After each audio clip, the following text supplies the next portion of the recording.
things fall apart, the center cannot hold.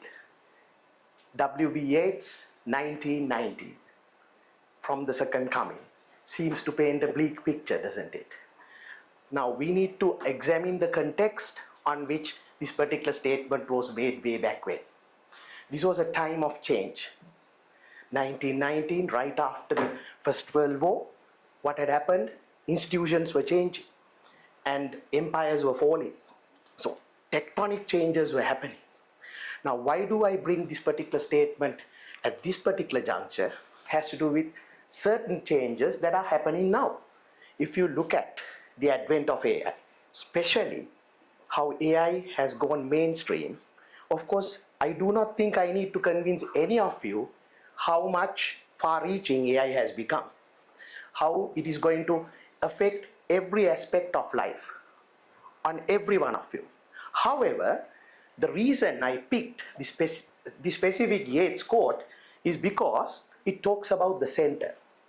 It talks about a core point, because there is no dispute in the fact that AI is wide-ranging and it is affecting everybody. However, what is pivotal about generative AI and how it is affecting our lives has to do with certain pillars of our institutions. Think about it like this. When we talk about artificial intelligence, the first thing we need to get into our head is what is intelligence itself. Now, if you take intelligence, the traditional definitions of intelligence go along the lines of something like acquiring, understanding, and applying knowledge and skills to new problems, to new situations, to reason. Seems like a solid definition. I mean, like, if you think about it, it covers a lot. But now, being a person who is doing a lot of research in AI, already some of you know the capabilities of AI. I don't need to tell you about that. But if you look at the edge of research that is happening now, some of those definitions that we talked about in terms of human intelligence are being challenged. So therefore, this has created a little bit of a disruption. This is where I went back to the central argument. Why I keep on going back to this core is because the way we define intelligence is probably the way we see ourselves as well. So for instance, if we look at the way that intelligence has been defined, it is the way on which learning and education has governed. So think about it like this. When you go to school, the way that you have learned, this sort of linear, progressive system of learning that is prevalent probably everywhere, from schools to universities to any other institution. All of these places, the learning process is limited by the way we perceive what is intelligence and understanding. So therefore, when you look at this, all these types of new software that is coming in, of course, if I name a couple of software now in generative AI, maybe when somebody watches this 1 year from now, it will be outdated technology. That's for sure, right? Just a couple of months ago, you kept on seeing how the benchmark was pushed. So the point is, this goalpost is continuously shifting. However, is learning and education adapting accordingly? Because of this, you would see, like if you look at some of the articles that are published these days on AI and its relation to education, there are a little bit of, you could say there is a little bit of doomsaying, right? Like, is AI sort of creating a negative impact on creativity? Will it make people lazy? Will it help students cheat? All these kinds of concerns are being raised. So there are concerns. Of course, there is no dispute that AI is a disruptive technology. That is not disputed. But disruptive doesn't necessarily mean bad or good. If you look at Yeats in 1919 mentioning all those things, of course he was talking about the second coming. It had a different pretext as well. However, in a way, his world was changing rather dramatically. 1919, actually, I always go back to the two world wars because I'm a little bit of a history buff, right? So I like that kind of things. So I look at how societies changed, and I would say World War I, actually the changes that happened after that shaped modern society more than anything else. So this sort of change that many in the imperial times feared actually brought about the modern world. And of course, the modern world has its own faults, but at the same time, it is not diatopic. So therefore, what we need to understand is, okay, maybe we need to broaden what we mean by intelligence. Of course, now what I'm going to bring forward is nothing novel. It's well known. Intelligence has many facets. Let's try to unpack a few of those, right? Let's take EQ, or emotional intelligence, emotional capacity.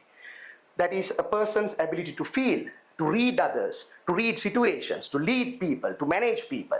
We know for a fact that that type of intelligence is not captured by the standard measures of IQ and all the other examinations. So that's already there. So you have that side of it. Let's look at another aspect of intelligence: creativity, innovation, the creative leap.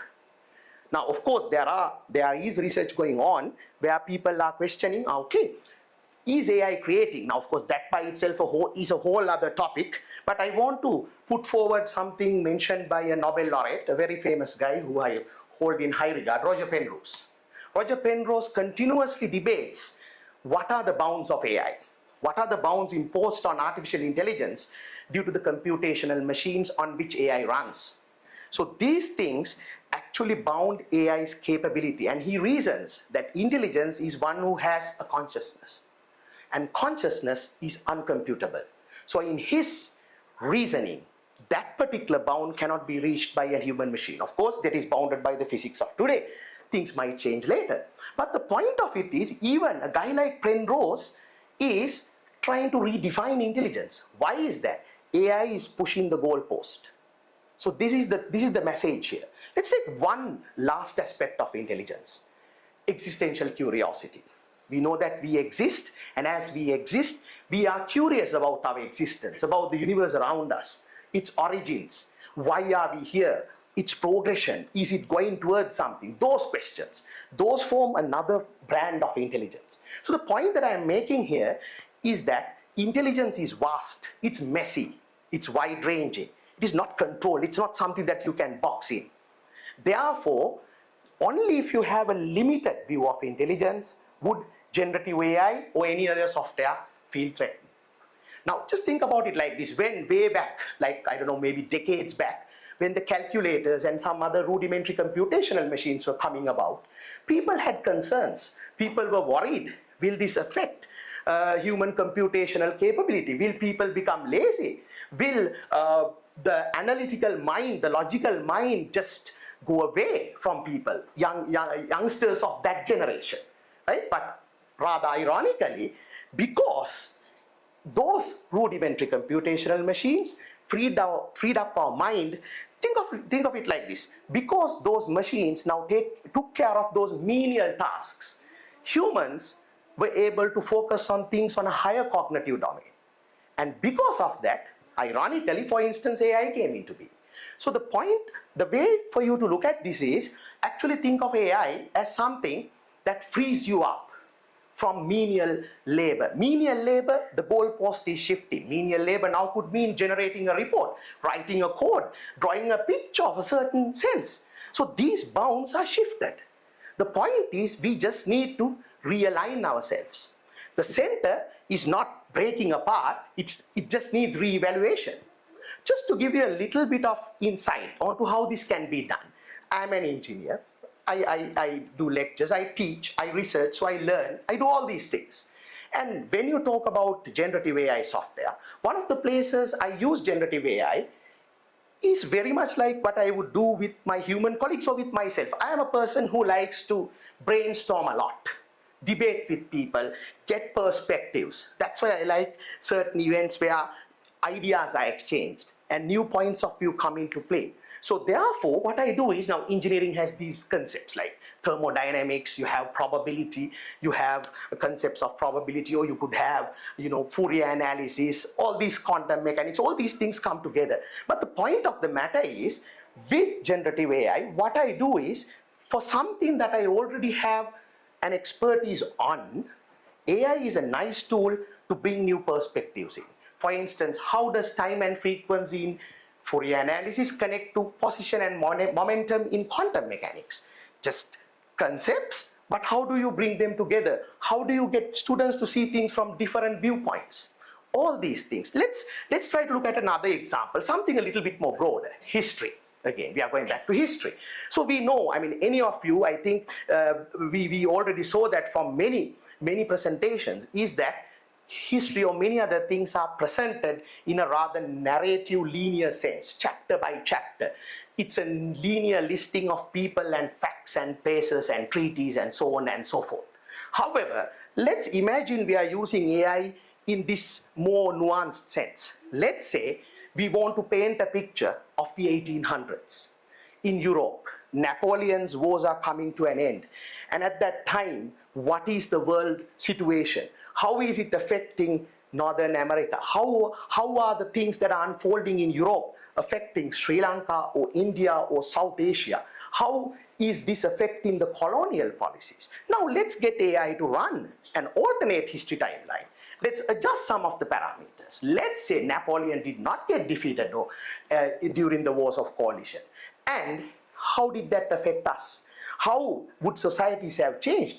This gives us insight onto, okay, if this didn't happen this way, people would have thought along these lines. And this is how philosophies could have changed.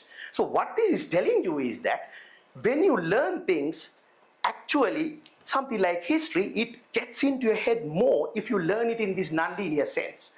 Learning is not linearly sort of aligning facts and figures. It's more about piecing things together like a jigsaw puzzle. The way I do it is like that. Every time I hear a concept, I think of it like some vague picture of something is coming into my head. Then what I do is I interact with people, I read books, I explore ideas, and the picture becomes clear, and more clear. It is spatial.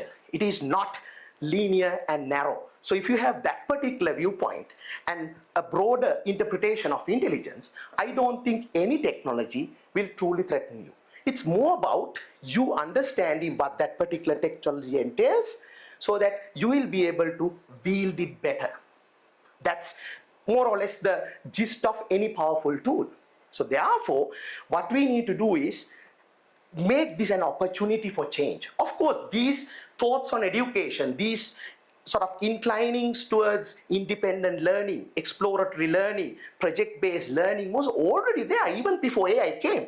I'm thinking that AI is probably that disruptive technology that's just going to push us a little bit further. Because as you know, only significant events truly change the world.